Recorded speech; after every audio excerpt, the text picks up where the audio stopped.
Ensemble pour la République a suivi avec stupéfaction, autant que l'opinion nationale et internationale, au soir de ce jeudi 29 février 2024, la conclusion des enquêtes du parquet général près la Cour de cassation sur l'assassinat de notre regretté frère, fait l'honorable Chéribin Okende Senga. L'on se rappelle qu'au début de la procédure d'enquête, en date des 13 et 19 juillet 2023, le procureur général près la Cour de cassation, M. Firmin Bonde Mambou, avait fait des communications de presse aussi précoces que surprenantes qui tentaient d'orienter l'opinion dans le sens voulu par lui, affirmant déjà que l'honorable Chéribin Okende était tué par une balle tirée par l'arme de son garde de corps retrouvé dans sa voiture. On tenta d'incriminer d'emblée des personnes de l'entourage de la victime. Aujourd'hui, il se permet d'affirmer sans froid aux yeux, après plus d'un semestre d'opacité dénoncé souvent par la famille de la victime, qu'il s'agit plutôt d'un suicide.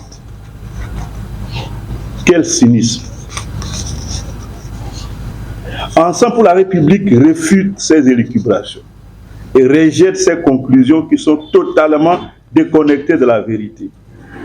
Ces genres de comportements au sommet de l'appareil judiciaire confirment que notre justice, gangrénée par l'incompétence, la corruption et l'immoralité de nombreux de ses animateurs, est plus que malade, comme le rappelle souvent le président de la République, Félix Tshisekedi lui-même.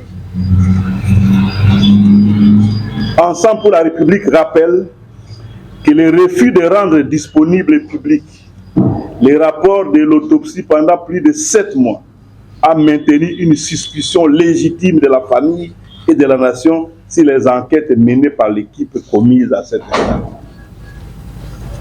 Tout en condamnant fermement la tentative d'occulter la vérité, Ensemble pour la République continue d'exiger que justice soit rendue à Chéribin Okende et que sa mémoire soit honorée et respectée. Ensemble pour la République invite tous les amis de la République démocratique du Congo et les organisations de défense des droits humains à rassembler leurs efforts afin d'exiger que les experts internationaux rendent publics leurs rapports, vu que la procédure au niveau de la justice de notre pays est à son terme. Ensemble pour la République appelle tous les Congolais épris de justice à rester mobilisés pour des manifestations imminentes contre un système judiciaire immoral. Ensemble pour la République encourage les avocats qui accompagnent la famille Okende à obtenir la levée copie du dossier afin de permettre que se poursuive la quête de la vérité, notamment par recours à d'autres expertises indépendantes et à des instances judiciaires internationales. Ensemble pour la République sollicite enfin instamment que les différents barreaux auxquels appartiennent les avocats de la famille Okende puissent leur accorder l'autorisation de s'exprimer afin de rencontrer les hasardeuses conclusions d'une enquête montée pour désorienter l'opinion et couvrir les meurtriers.